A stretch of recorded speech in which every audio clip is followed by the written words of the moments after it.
রঞ্জনা শুনছেন? রাজদীপ বাবু, আপনি এখানে? আপনার সাথে কি আজকে কোনো মিটিং হওয়ার কথা ছিল আমাদের? আমি তো জানতামই না। ইনফ্যাক্ট আমি তো শাইন অ্যান্ড গ্লোর ফাইলটা পর্যন্ত ক্যারি করিনি। না না, আজকে আমাদের মধ্যে কোনো মিটিং নেই, আপনি ব্যস্ত হবেন না। অ্যাকচুয়ালি আমি আজকে কোনো কাজে আসিনি, আপনার সঙ্গে দেখা করতে এসেছি। আমার সাথে দেখা করতে? দেখুন, কালকের ওই ঘটনার পর থেকে আপনি কেমন আছেন, ঠিক আছেন কিনা, এটাই আমি জানতে চাইছিলাম। আপনাকে নিয়ে একটু চিন্তা হচ্ছে। আর আপনার কোনো পার্সোনাল নম্বর তো আমার কাছে নেই, তাই আমি ফোন করতে পারি। ফোন করলেই বা কী বা জিজ্ঞেস করতাম। I hope you don't mind. আপনার আমাকে নিয়ে চিন্তা হচ্ছিল?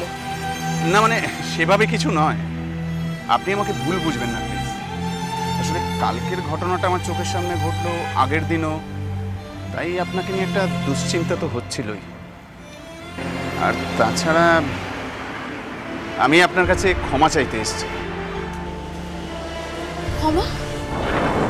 হ্যাঁ, আসলে আমি কালকে আপনাকে অযাচিতভাবেই কিছু জ্ঞান দিয়ে ফেলেছি, অনধিকার চর্চা করেছি। সত্যি তো, আপনি আমাকে কতটুকুনি বা চেনেন?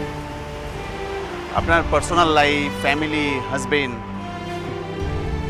সব নিয়ে কথা বলার আমি বা কে? আমার তো কোনো অধিকারই নেই। নিশ্চয়ই আপনার আমার ব্যবহারে খুব খারাপই লেগেছে, সেই জন্য আমি খুব লজ্জিত। তাই আপনি আমাকে ক্ষমা করে দেবেন প্লিজ। রাজদীপ বাবু, আসলে আমি একটু উত্তেজিত হয়ে পড়েছিলাম। আপনার মতন একজন স্মার্ট বুদ্ধিমতী মহিলার সঙ্গে এরকম খারাপ ব্যবহার করা হচ্ছে দেখে আমি একটু ওভার রিয়েক্ট করে ফেলছিলাম। I am very sorry. Thank you. আপনি কাল আমাকে যে কথাগুলো বলেছেন সেগুলো ভেবে আমার খুব খারাপ লেগেছে, কিন্তু আপনার কথার জন্য নয়। আমার এটা ভেবে খারাপ লেগেছে যে সত্যিই তো এতদিন আমি মুখ বুজে সব সহ্য করে গেছি। আপনি আমার চোখ খুলে দিয়েছেন রাজদীপ বাবু, তাই আপনি আমার কাছে ক্ষমা চাইবেন না, বরং আমাকে বলুন যে আমি আপনাকে কিভাবে কৃতজ্ঞতা জানাতে পারি। একটা উপায় আছে। কি? দেখুন, আপনি যদি আপনাকে সাহায্য করার একটা সুযোগ করে দেন, তাহলে কিন্তু আমি খুশি হব। আমাকে সাহায্য মানে?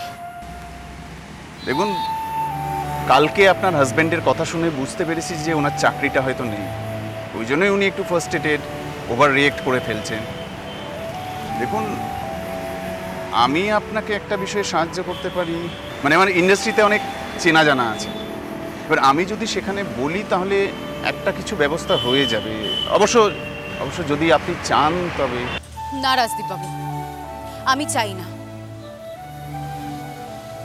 আমার হাজবেন্ড ছোট বাচ্চা নয়, এমনিতেই তার মা তাকে আতুপুতু করে অনেক প্রশ্রয় দিয়েছে, কিন্তু আমি সেটা করব না।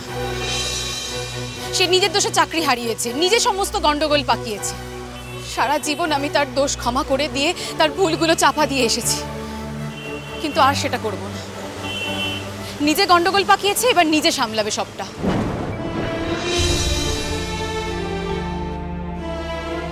চ্যাটার্জি বাড়ির মেয়েদের সাজানো, লুকানো, হারানো ইচ্ছেগুলোর গল্প চ্যাটার্জি বাড়ির মেয়েরা।